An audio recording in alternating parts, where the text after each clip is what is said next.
Hello, everybody. I'm your host, Joanne Johnson, and this, of course, is the Tipping Point Upstate. Thank you for coming back every single Monday and Wednesday at 7 p.m. Eastern Standard Time. Tonight is no different than any other night. I have a phenomenal comedian with me, Rodney Norman. For those who don't know him, I don't know why. I don't know why you wouldn't know him. He's amazing. He is viral. He is hilarious. His comedic timing is like none other. I want to play a clip of him real quick before I bring him on. And he's been on the show before, so this is actually his second time. But if you have not seen that one, please go back in our archives and find that. But let's go ahead and take a look at this. So, it's, crazy stuff's going on, and people are getting down on themselves, and, they don't have as much money, and they don't have, seem like things aren't going so good and stuff, and so I just want to let you know that, you're nothing special. Yeah, we're all just sort of stammering around going, what the hell is all this about? And we want to, curse and throw things and get mad, and we're confused and scared, and I just want you to know you're not alone. We're all doing the same thing. So, you're nothing special. So you might just get over it and just, eat some cookies and just be happy anyway, because there's probably this angry, mean force that's trying to make all of us mad and scared and everything. And so if you just say, well, I'm not going to be scared and angry and mad and stuff, and I'm just going to be happy anyway. I mean, I'm not the one. I'm not hurting anybody, and so I'm just gonna be happy. So put on your happy face. Put on a happy face. Just smile at yourself, and then you might want to use a mirror. It helps better. Smile at yourself. You're in a mirror. So, that's what I'm saying. It's just, things are stupid. Whatever. Just, go, well, okay, well, that's it. And then just go find something to make yourself happy anyway. Go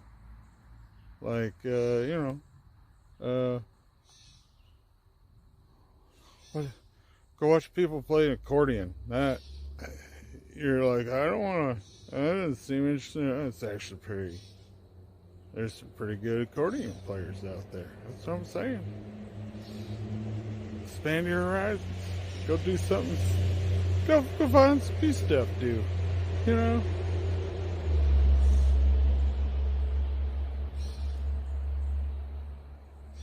That's it. That's just do stuff and just be happy anyway. Bye. How much do you love him? How much do you love I love how he just sits there, right? And he just waits for you. And you think, is it over? Is that no, that's not it. That's not it. Let's bring him in. Once again, Rodney Norman. Hey, my friend. Hello. How are you? I'm doing pretty good. How are you? I'm good. You look amazing. You look amazing too. It's good to see you. Last time I talked to you, you were on the road and you were stranded somewhere, and we could only interview your ear. And so oh yeah, that was I think I was in Colorado or somewhere. Yeah. I think and it was crazy, but it was such a good looking ear, and the content was so good that we rolled with it. Yes, thank you. Exactly. And but I wanted to bring you back. I mean, you are doing some amazing things, but for those who maybe didn't see the last interview, Rodney, I kind of want to go back over how you got started. And there's this misnomer that you're this overnight sensation, that it just happened one day for you. And I know better than that. It's been a long road. As they say, it takes 20 years to become an overnight success. Yes. And that was definitely the case here. But it's that way with so many people. And we talk about that a lot on this show because people think, oh gosh, this person just showed up on the scene and their videos went viral, or they were on stage and it just happened. It didn't just happen. I mean, you have been doing a lot of things for the past 20 years or more leading up to this. And it tickles me to no end that it's happening for you. And you are so funny. And just this morning, I was actually in a bad mood, if I'm being real about it. And I thought, and I posted on social media because I said, I get to spend time with Rodney today. Thank God, because you always put me in a good mood. I knew that you would. Well, thank you. Yes. It's just getting people to realize that all these things that we're going through, everything, all the horror, the terrible, rotten things, we've all been through terrible, rotten things before. You just keep moving. Eventually you get over it. Most of the crap that you've always been upset about, you've probably have forgotten about already. Yeah. And so all these things are just very temporary, and just let it go. Calm down. You're going to be fine. Just get through it. Just suck it up, Buttercup, right? And if it gets horrible, look, if they start throwing us into cattle car trailers and putting us in concentration camps, and aliens start showing up and probing us, that actually sounds like a lot of fun. I mean, it'd be quite an adventure. It's almost like we're all stuck in this weird, poorly written science fiction movie. Yeah. And, so sit back, relax, and just enjoy yourself. Yeah, because, people want to get offended about everything. They're offended that they're offended, Rodney. And people are taking things so seriously. And we have to just laugh our way through this. Or it's either laugh or cry. And I love the way that you come across, because you're like, look, there's nothing you can do about XYZ. Deal with it. Process it. Move on. Try. Like you said, find an accordion player. There's got to be something else you can do besides focus on whatever it is that is making you upset. Yeah, absolutely. Just you're constantly thinking, you're constantly being manipulated by everything around you. So why don't you just change the things that are constantly manipulating you, the things that you want to be manipulated towards? Yeah. Stop, turn off your TV. Stop watching the news. It's garbage. Yeah, watch shows like this. Yes, absolutely. Exactly, because we're over having fun. Get to comedy stores, watch comedians, and I told you guys this in the very beginning when we started having entertainers on this show and comedians, that you are so needed in a time like this more than ever, because people are depressed, they're frightened, they're whatever, and laughter truly is the best medicine. And it's so important to have you guys out here and doing what you do. And you just can't take ourselves too seriously. No, you can't. And really, if you can laugh at something, you take its power that it has over you. If you have trauma, you have all these things that are constantly just badgering you. If you can laugh at it and make fun of it, you diminish its power over you, and you find yourself liberated from it. That's what it's just. We bought a new house, and everything in it is breaking, and everything. And I'm having like Tom Hanks flashbacks, and I'm like, okay, this is Money Pit, and I said they need to film me in my house and call it Money Pit 2. It's unbelievable. And then the transmission in my car goes out. Okay, so. And I'm still waiting for it right now. And they've had it for 3 weeks because of that darn COVID and how everything's on back order. And I thought, I can get mad at all this, I can cry, or I can just laugh my way through this. Yeah, just laugh and realize, hey, there's other options, there's other ways to get around. You use the opportunity to be a little more creative in your life. Find other ways to get around whatever it is.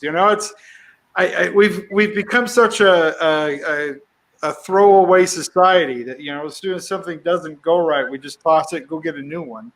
Yeah. I grew up. My dad, he made us fix everything. If something broke in the house, we didn't go buy a new one because one, we didn't have the money for it. Right. And so he taught us, hey, learn how something works and try to fix it. And that creative process is just it's amazing when you just let yourself go, hey, I've got a problem, let's solve it. Instead of going, oh dear me, oh no, the world is out to destroy my life. Blah blah blah. God hates me, blah. Yeah. Instead of feeling that way, go, hey, I have a great opportunity to learn something and have some fun and figure out how to do this. I mean, everybody wants to be the hero. Well, try to be the hero of your own life. I love that. Get up. I love that. And because challenges, take them on.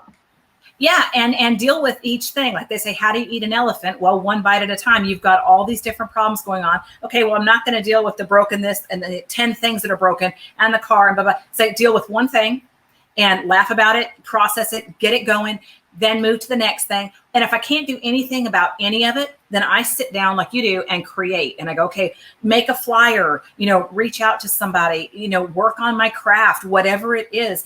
You have opportunity. And so it's just so important, like you're saying, not to get fixated in that moment and focus on the problem.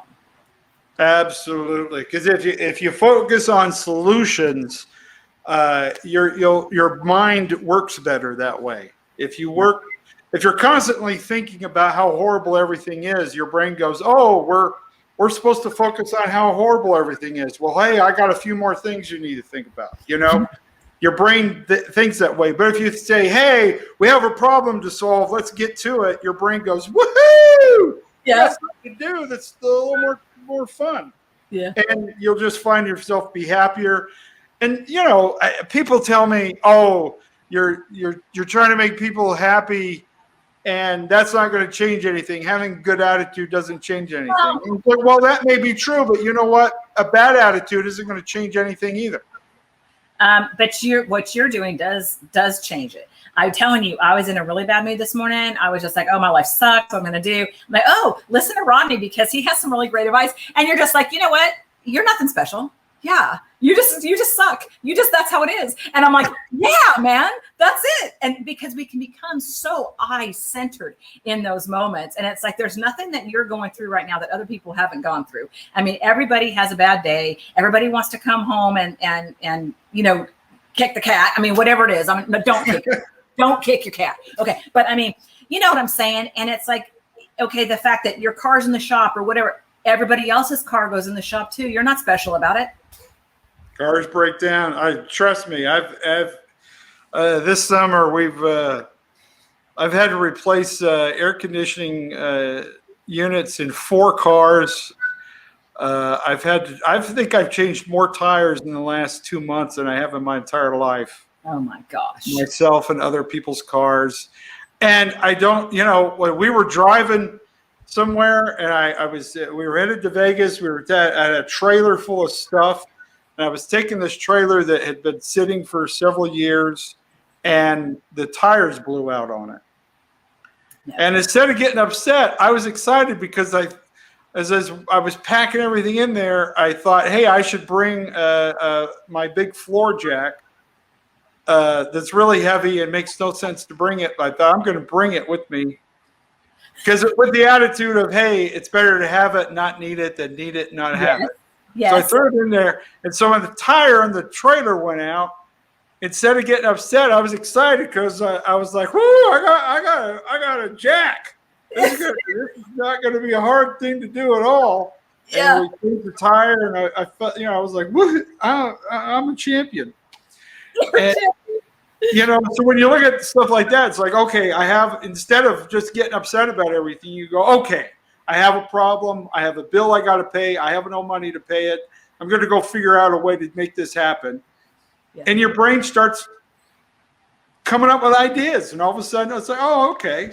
Yeah. And that's how you solve problems. You go, okay, here's the problem. Let's find a solution. Instead of going, no, the world hates me. And that's the message that I was trying to get across in the video that you played. And I'm so grateful that you played that one because it's probably the most misunderstood one of all that I've made. Because when I say you're nothing special, I'm not saying you're a turd and you're a horrible, rotten, miserable refuge and you're a scum-sucking, rotten piece of filthy trash. What I'm saying is that we all are going through this human experience. What you're experiencing isn't anything different than anybody else. Exactly. In that respect, you're not special.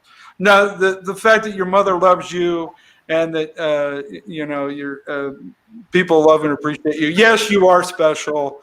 Whatever, if you need to hear that. But ultimately, if we're all special, then none of us are special. So get over yourself and move on. Exactly. And it's funny, the one that I picked, and it's funny that worked out, and that was the one that you wanted played. So how about that?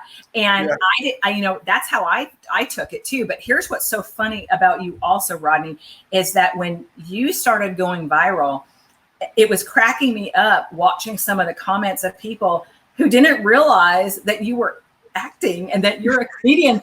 And they're like, oh, bless his heart. What's the matter with him? And I was like, oh my God, and I'm going, no, you don't understand. It's so funny that it's a bit. And if they're watching now, clearly, I mean, you're so talented, Oh, that was the first thing. I had people saying, oh, this is horrible. Why are you making fun of this man?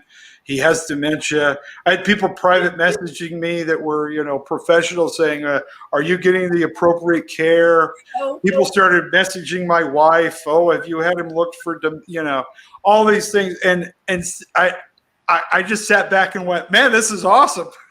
It is. I'm fooling professionals. No, seriously, it is so Great. believable. It is so believable. And when you and I first met, because I asked you, I'm like, do you do any other characters too? Because I'm like, you are beyond talented because it's so believable. Yeah, I do. I drive around in my car. I just start having conversations with myself as different people. Yeah, I just have fun. I'll go out, to Walmart and I'll hear somebody talk. And I'll be honest with you, I've followed people in Walmart and watched their mannerisms, and then tried to recreate it on my way home. Yeah, I love watching people. I love kind of getting into the way they think, and it's just so much fun. That's what I love about acting is that you can just really kind of take on a different persona and just have fun with it. And I thoroughly enjoy it. You've done theater work too, haven't you? More serious stuff. Oh yeah, I've done Shakespeare. I've done several plays. Yeah, absolutely. Because I want to say, if I'm thinking back, I saw a piece that you did on social media, and it was like Shakespeare. I want to say it was very, very good.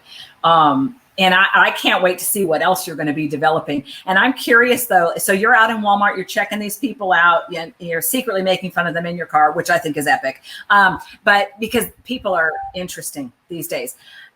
What is their reaction, though, Rodney, when they see you? Are they expecting to see the character they see all over social media? Oh, you mean when people run into me out in town and they realize it's me? I think now most of the people who recognize me, they get it. They understand what's, the whole story.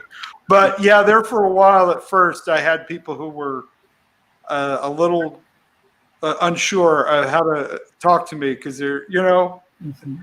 And I get it. And it's funny. I get a lot of people who stare at me like, I know this guy, but I shouldn't say anything. It's like they don't want to bother me. It's like, just come up and say hi. I happy to chat with you, get a picture, whatever. I've had people come up, make videos, ask me to make videos for their friend. I love it. I absolutely happy to do it. Are you doing that thing, and I can't remember the name of it, where people can hire you to like do a happy birthday to them or something like that, or send out? Yeah, it's called Cameo. Yeah. Cameo. And then it's also, you can also order them. It's cheaper, actually. If you go to my website, rodneynorman.com, you can request it there too. And you've got your birthdays, all kinds of stuff. You've got merchandise now. You've got all kinds of things. And you're doing stand-up show too, right?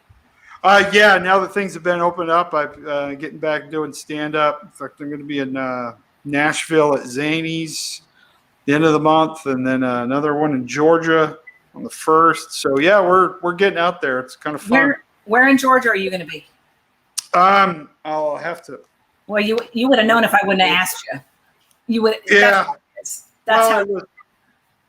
Well, it's kind of funny. What's been happening is a lot of my fans, they want me to come do shows near them, and I'm like, well, let's find a venue. So they've been setting shows up. A lot of the shows I've done so far this year have been shows that fans have set up because they knew somebody, or they just went and found a theater and said, hey, let's do this. I did one, Matt Rowley up in Alaska wanted us to come up there. So he set it up. He had 3 different venues. He set up a whole weekend of shows, and we went up there and just had a glorious time. And it was just, he wanted to see me in person, and so we thought, well, I guess I'll just put a show together. So we did. So I love it. So yeah, and this is the one. Well, the one in Zanies is part of the Dry Bar Comedy Tour. Yep. And so I'm going to be doing more shows with them in the next coming months. But when it had been, when we announced it, I was going to be at Zanies in Nashville. A gentleman who's been following us for a little while down in Georgia contacted us, said, hey, I think I have a place you can do a show here, and it's going to be at a pizza place. I know that much. I've got 2 places in mind, because you and I talked about this before, and I dropped the ball. I've got 2 venues in mind here in South Carolina that I think would be amazing for you to come, and I would love that. And that's why I asked you, because I'm like, if you're in Georgia, you're not too far. You have to message me and let me know where you're going to be, because I would love to come see that. Will do. Like I said, I should be better at this kind of stuff. See, what's happened is my wife realized that, hey, people are interested in you. And so she's kind of taken over running the business part of it, because I'm too scatterbrained. I'm too near. But it's hard. It's hard. No, but Rodney, it's hard to be the one who's on stage or on camera and doing all of the stuff, doing all the marketing and all the booking and all of that stuff. It really does take more than one person. So I'm glad that she's joined you on that, because you're going to be huge. I mean, you've already grown so much. And who growing up, who was a comedian that you felt like, God, they are so funny, I want to be like that person? When I was a kid, my favorite person was Jonathan Winters. Yeah. And Bob Newhart. Mm-hmm. I love Rich Little. I just absolutely adored Rich Little. As I got older, Robin Williams was one of my favorites, and Norm Macdonald. Yeah. He's funny. He's got a dry sense of humor.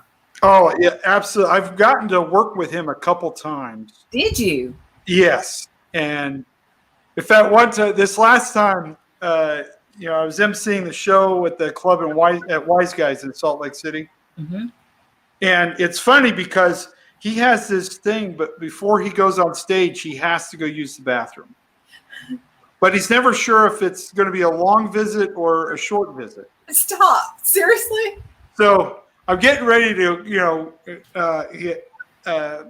the gentleman that he brought with him was closing up, closing on his set, and so I'm getting ready to run up and bring Norm on stage, and he grabs me and says, "Hey, I gotta go use the bathroom. I might be a number 2, so do a couple minutes." No. So I'm like, I have no idea how long I've got to do, right? So I go up there and I do a joke that I can use to do more if I needed to. I could go longer, but at the same time, it can also has a good stopping point that I could just stop and bring him up. And so I get up there and I'm like, I have no idea if I'm doing 5 minutes, 2 minutes, 10 minutes. I don't know what his bowel movement. So I mean, why would you? Why? Yeah. Yeah. So I'm like, okay. And so I get up there and I do my bit. And as I'm kind of about halfway through it, I look and I see him standing in the back of the room with the owner of the club. So I know he's in the room. So I'm like, okay, I can just bring him up now. So I finished the joke and said, give it up for Norm McDonald. The place is going crazy. He's getting a standing ovation coming onto the stage. You know, people are going crazy.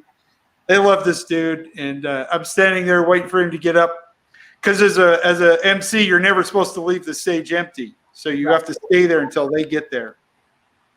So I'm there, and he's walking up, and he gets up to me, and he goes to shake my hand. I'm trying to get off stage, and he pulls me back, and he holds me there for a second, and he goes, "Hey, that joke you just did, it was a little hacky at first, but you pulled it off. That was very funny. It was very good. That was a great joke.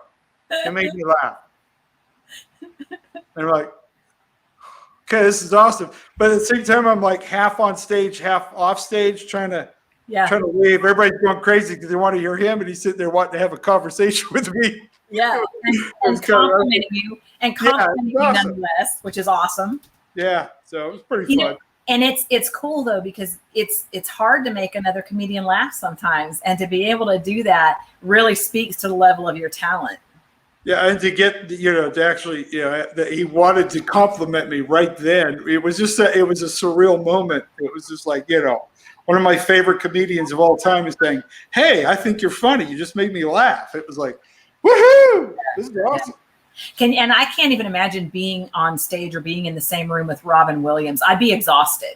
I mean, his energy. People say I have high energy. I can't imagine. I mean, he was tremendous, and it's such a loss that he's no longer with us. Yeah, he was amazing, and I've had I never got to meet him, but I've had friends who have, and they say he was just a genuine human being, just exactly what you think he would be. That's what he was. So is that right? Wow. Yeah. Now, do people expect you to be funny every time they see you in person? They expect you just to like bust into character? Yeah. Sometimes, I mean, and I get it, and I love it. I don't. It doesn't bother me at all. I mean, I get it. You're having the best time, aren't you? I am. Yeah, I mean, getting to help people laugh and just get through life. It's just, you can't ask for anything better. I'm so happy for you. I mean, things are just taking off. You're going to be doing venue after venue. Is there any subject that is off limits for you, like anything you won't joke about? No. I knew it. You're like, I'll just lay it out there. I don't care. I just have fun. Like I said, people do get offended, but it's funny because they don't actually get offended themselves. Yeah. They get offended for somebody else. Those are always the worst ones. Really? Because they're not really offended at all by what you're saying. They're just using the opportunity to show their moral superiority and say, "Oh, well, I'm offended because of you've diminished the character of the entire group of people." And it's like, no, I just made a joke about my friend who's short. Yeah, that's it. I mean, that's all it was. But the people, they like I said, they want to just express their intellectual power over you. And the thing about comedy is it's such a difficult thing to pull off. And when you can make people laugh, there's a power to it. And other people don't have that power, and so they don't understand it. And so they have to take something away from it. So the way they do it is, they try to intellectualize it and make it seem like you're doing something horrible. And all it is that there's just their own inferiority coming through, and they're trying to express themselves. They're trying to take power, but ultimately they are a broken person, and they don't know they're a broken person. That's accurate. And they're using their being offended as a way of saying, "I'm important and I'm intelligent, even though I didn't get the joke." Was that funny? I don't know. Should I be offended? I might need to. But used to, you could just be funny and you could crack a joke and nobody was mad and everybody knew it was a joke. And my gosh, growing up, my father, he made fun of us all day long. I mean, me and my kids and my husband, we don't take ourselves seriously because growing up, it was never serious. I mean, my father never let me think very much about myself at all, quite frankly. So, but I mean, I think I need to write a bit about it, but it's good in a way because, like we said in the beginning, you can't take yourself too seriously. You don't want to think too highly of yourself. And he was constantly making fun of us as kids. And I need to call a therapist. But anyways, now I know I'm going with this. Now I just went completely tangential because I got offended. But no, people are offended. And you used to be able to tell a joke and nobody got mad. They knew it was a joke. But nowadays it's so trendy, isn't it, Rodney, that, you're supposed to get on this bandwagon or that bandwagon or whatever.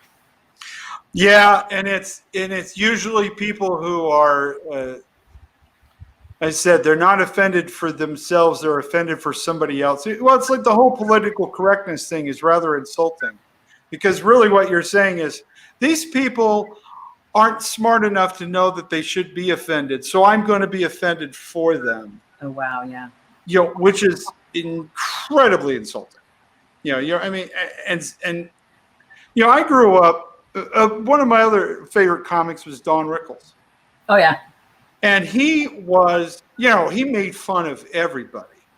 And I've heard people say, hey, his jokes, you can't say them anymore, blah, blah, blah. I'm like, that's nonsense.